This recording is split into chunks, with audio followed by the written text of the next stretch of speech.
Доделената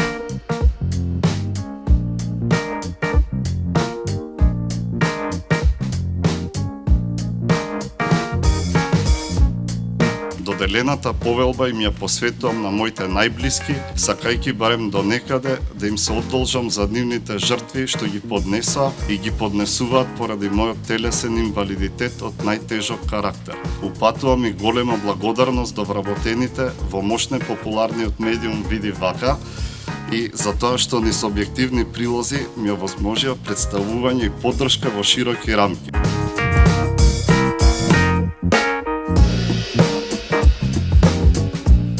Мене ми е жал што ова е прво признание кое државата му го доделува.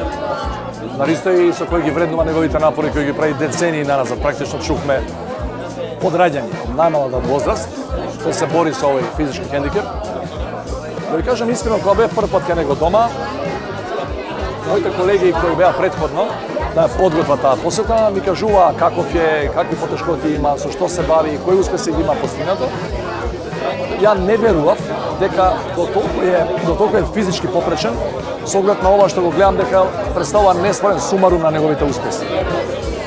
И ден денеска не ми јасно како човек толку за жал ограничен во физичка смисла во движењата може да биде не само врвен шахист, него да биде врвен интелектуалец.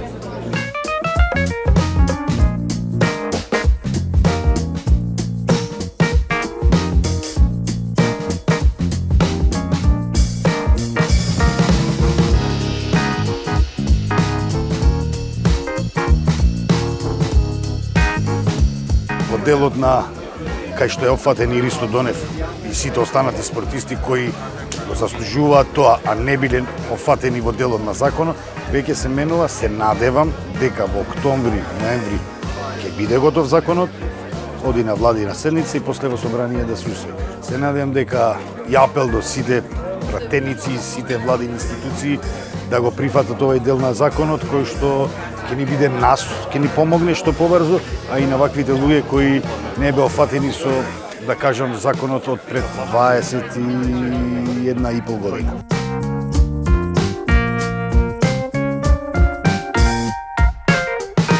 Треба малце само да се стрпиме, ево ни избори имаме, не смееме да носиме ни закони, да менуваме сега во овој период, така да се надевам дека, ајде да не кажам до 2 до 3 месеци тој закон ќе се донесе, треба да се предложи до владата до собрание и да се донеси со мнозинство во собранието. Се надевам дека тоа ќе помине